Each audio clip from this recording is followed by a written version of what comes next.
Hello বন্ধুরা, দীপ্তি টিউটোরিয়ালের পক্ষ থেকে তোমাদেরকে জানাই আন্তরিক অভিনন্দন এবং শুভেচ্ছা।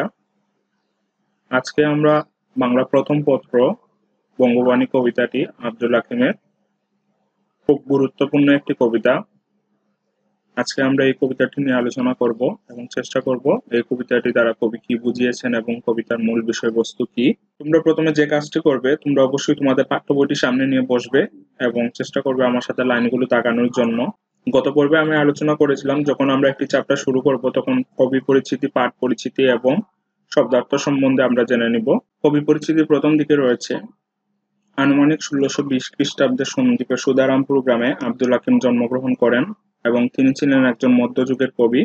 মধ্যযুগের অন্যতম প্রধান কবি আব্দুল হাকিমের স্বদেশের ও স্বভাষার প্রতি ছিল অটুট ও অপরিসীম প্রেম। এখান থেকে তোমরা ১৬২০ খ্রিস্টাব্দ সন্দ্বীপের সুধারামপুর গ্রাম এবং মধ্যযুগের অন্যতম কবি আব্দুল হাকিমের স্বদেশের ও স্বভাষার প্রতি ছিল অটুট ও অপরিসীম প্রেম লাইনগুলো দাগিয়ে নিতে পারো। নুরনামা তার বিখ্যাত কাব্যগ্রন্থ, এখান থেকে আমরা নুরনামা দাগিয়ে নিতে পারি। তার অন্যান্য উল্লেখযোগ্য কাব্যগ্রন্থ হল ইউসুফ জুলেখা, লালমতি, সৈফুল মুলক, শিহাবুদ্দিন নামা, নসিহতনামা, কারবালা ও শরনামা। এখান থেকে আমরা তিনটি কাব্যগ্রন্থ দাগিয়ে নিব, সেটি হলো ইউসুফ জুলেখা, কারবালা ও শরনামা। এই তিনটি আমরা দাগিয়ে নিব। আমরা সব কয়টি পড়বো, কিন্তু এই তিনটি একটু আলাদাভাবে দাগিয়ে নিব, কারণ এই তিনটি আমার কাছে মনে হয়েছে গুরুত্বপূর্ণ। তার কবিতা অনুপম ব্যক্তিত্বের পরিচয় মেলে তিনি ১৬৯০ সালে মৃত্যুবরণ করেন। ১৬২০ খ্রিস্টাব্দে জন্মগ্রহণ করেন। একজন মধ্যযুগের কবি। স্বদেশের স্বভাষার প্রতি ছিল অটুট ও অপরিসীম প্রেম। নুরনামা তার বিখ্যাত কাব্যগ্রন্থ এবং ইউসুফ জুলেখা, কারবালা, শহরনামা এগুলো হলো উল্লেখযোগ্য কাব্যগ্রন্থ। এখন আমরা কবিতাটির মধ্যে সরাসরি চলে যাব। আমরা কবিতাটি শুরু করছি। প্রথমে যেটি রয়েছে সেটি হলো, কিতাব পড়িতে যার নাহিক অভ্যাস, সেসবে কহিল মুতে মনে আবিলাস। কিতাব পড়িতে যার নাহিক অভ্যাস মানে হলো, কিতাব মানে বই পড়তে যার কখনো অভ্যাস ছিল না, সেসবে কহিল মুতে মনে আবিলাস। আবিলাস অর্থ হলো প্রবল ইচ্ছা। তার মনে প্রবল ইচ্ছা জেগেছে, সে কিছু বলবে, এই কথাটি এখানে বলা হয়েছে। সেসবে কহিল মুতে মনে আবিলাস। তে কাজী নিবেদি বাংলা করিয়া রচন, নিজ পরিশ্রম তুষি আমি সর্বজন। আমি নিজেকে বাংলা রচনা করার জন্য নিবেদন করেছি। নিজ পরিশ্রম তুষি আমি সর্বজন। নিজের পরিশ্রমের দ্বারা আমি সকলের কাছে বাংলা রচনা করার জন্য নিজেকে নিবেদন করেছি। আরবি ফার্সি শাস্ত্রে নাই কোনো রাগ, দেশি ভাষে বুঝিতে ললাটে পুরে ভাগ। আরবি ফার্সি শাস্ত্রে নাই কোনো রাগ, মানে আমার আরবি ফার্সি যাই বলো না কেন, আমার এগুলোর প্রতি কোনো রাগ বিদ্বেষ কোনো কিছু নেই। দেশি ভাষে বুঝিতে ললাটে পুরে ভাগ, যাদের দেশি ভাষার প্রতি একটি ক্ষোভ রয়েছে বা যারা মেনে নিতে পারে না, তাদের কথা এখানে বলেছেন। দেশি ভাষা বুঝিতে ললাটে পুরে ভাগ, মানে দেশি ভাষা বুঝতে গেলেও তোমার কপালে সেটি থাকতে হবে, এবং যারা মেনে নিতে পারে না তাদের কপালে অনেক সময় সেটি কপালে ভাঁজ পড়ে যায়। আরবি ফার্সি হিন্দি নাই দুই মত, যদি বা লিখয়ে আল্লাহ নবীর সিফত। আরবি ফার্সি হিন্দি যাই বলো না কেন, আমার সেখানে কোনো দ্বিমত নেই, যদি বা লিখয়ে আল্লাহ নবীর সিফত। আর আল্লাহ নবীর সিফত, সিফত অর্থ হলো গুণগান। আরবিতে আল্লাহ নবীর গুণগান গাওয়া হয়েছে এবং আল্লাহ নবীর কথা বলা হয়েছে, লেখা হয়েছে, সেজন্য আমার আরবি ফার্সি হিন্দিতে কোনো দ্বিমত নেই এগুলোর প্রতি, এই ভাষাগুলোর প্রতি, কারণ এখানে আল্লাহ নবীর গুণগানের কথা বলা হয়েছে, লেখা হয়েছে। যেই দেশে যেই বাক্য কহে নরগণ, সেই বাক্য বুঝে প্রভু আপে নিরঞ্জন। যেই দেশে যেই বাক্য কহে নরগণ, মানে তুমি যে দেশ থেকে, যে কোনো জায়গা থেকে, যে ভাষা দ্বারা, যে বাক্য দ্বারা তুমি প্রভুকে ডাকো না কেন, সৃষ্টিকর্তাকে ডাকো না কেন, সৃষ্টিকর্তা কিন্তু তোমার ভাষা বা লেখা তিনি কিন্তু বুঝতে পারবেন। সেই বাক্য বুঝে প্রভু আপে নিরঞ্জন, এই কথাটি বলা হয়েছে যে সৃষ্টিকর্তা কিন্তু তোমার সেই ভাষা বাক্য বা যে জায়গা থেকে যে কোনো দেশ থেকে তুমি ডাকো, সৃষ্টিকর্তা কিন্তু তোমার বাক্যটাটি বুঝতে পারবে। সর্ববাক্য বুঝে প্রভু কিবা হিন্দু আনি, বঙ্গদেশী বাক্য কিবা যত ইতি বাণী। এই দুটি লাইন দ্বারা বোঝানো হয়েছে প্রভু কিন্তু সব ধরনের বাক্য, যে ভাষাই বলো, যে ভাষায় কথা বলো না কেন, যে বাক্য দ্বারা প্রভুকে লিখো না কেন, প্রভু কিন্তু সব ধরনের ভাষা বুঝতে পারেন। হিন্দু আনি বলতে এখানে হিন্দুদের ভাষার কথা বলা হয়েছে, বাংলা ভাষা, সেটির কথা বলা হয়েছে। বঙ্গদেশী বাক্য কিংবা যত ইতি বাণী, বাংলাতে যত ধরনের ইতি বাক্য কথা যেগুলো, বাণী কথা যেগুলো রয়েছে, সব ধরনের বাক্য, সব ধরনের কথা প্রভু কিন্তু বুঝতে পারেন। মারফত বেদে যার নাহিক গমন, হিন্দু রক করে হিংসে সেসবের বন।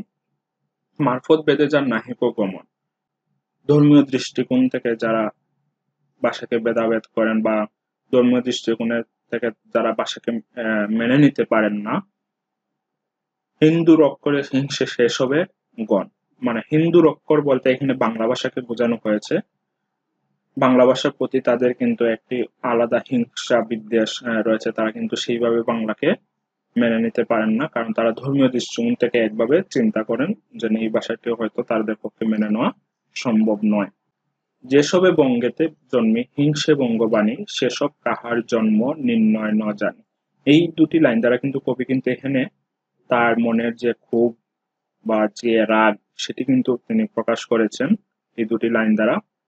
যেসবে বঙ্গেতে জন্মে হিংসে বঙ্গবাণী, মানে যারা বাংলাদেশে জন্মগ্রহণ করে, বাঙালি হয়ে জন্মগ্রহণ করেছে, এই দেশে জন্মগ্রহণ করে, এই ভাষার প্রতি যাদের এত হিংসা বিদ্বেষ রাগ, তারা মেনে নিতে পারে না, তারা বাঙালি হয়ে এই ধরনের কথা বলে, যারা এই ধরনের হিংসা বিদ্বেষের সাথে জড়িত বা তারা মেনে নিতে পারছে না, সেসব কাহার জন্ম নির্ণয় ন জানি।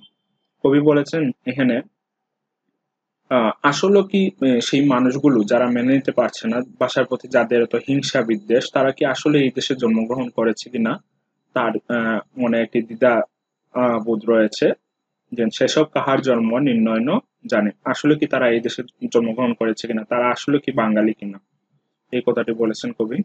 দেশ ভাষা বিদ্যা যার মনে ন জোয়ায়, নিজ দেশ ত্যাগী কেন বিদেশ ন যায়।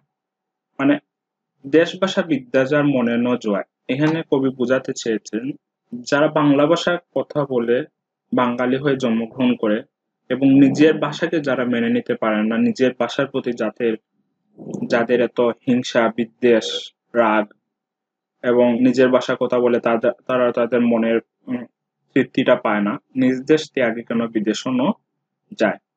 তাহলে এই মানুষগুলো কেন এই দেশে বসবাস করছে, তারা কেন এই দেশ ছেড়ে চলে যায় না? কারণ তারা তো বাংলার প্রতি তাদের তো অনীহা বা এত বিদ্বেষ, তাহলে তারা কেন এই দেশে থাকছে, তারা কেন বিদেশ চলে যায় না? কবি কিন্তু এই কথাটি বলেছেন, নিজ দেশ ত্যাগী কেন বিদেশ ন যায়। মাতা পিতা মোহক্রমে বঙ্গেতে বসতি, দেশি ভাষা উপদেশ মনে হিত হতি। মাতা পিতা মোহক্রমে বঙ্গেতে বসতি, এখানে বোঝানো হয়েছে আমার বংশ পরাক্রমে, আমার মা বাবা, আমার পূর্বপুরুষেরা, আমরা এই দেশে জন্মগ্রহণ করেছি, বাঙালি হয়ে জন্মগ্রহণ করেছি এবং বাংলাদেশ আমাদের মাতৃভূমি। আমরা এই দেশের বংশ পরাক্রমে এখানে আমরা বসবাস করে আসছি। দেশি ভাষা উপদেশ মনে হিত হতি, দেশি ভাষার যে উপদেশগুলো, সেগুলো যেভাবে গ্রহণ করতে পারবো বা যেভাবে বুঝতে পারবো, হয়তো বা অন্য ভাষায় যে উপদেশগুলো রয়েছে, যেগুলো গ্রন্থ বই রয়েছে, হয়তো সেগুলো আমি সেইভাবে গ্রহণ করতে পারবো না, বা সেইভাবে আমার মনে হয়তো উৎফুল্ল জাগাতে পারবে না, বা সেইভাবে আমি বুঝতে পারবো না। সেজন্য বলেছেন দেশি ভাষা উপদেশ মনে হিত হতে, মানে দেশি ভাষায় যে উপদেশগুলো রয়েছে সেগুলো যে বুঝতে পারবো বা আহ যেটি গ্রহণ করতে পারবো, সেটি হয়তো অন্য ভাষার সেটি সম্ভব নয়। তাহলে কবিতাটি এখানে শেষ হয়েছে।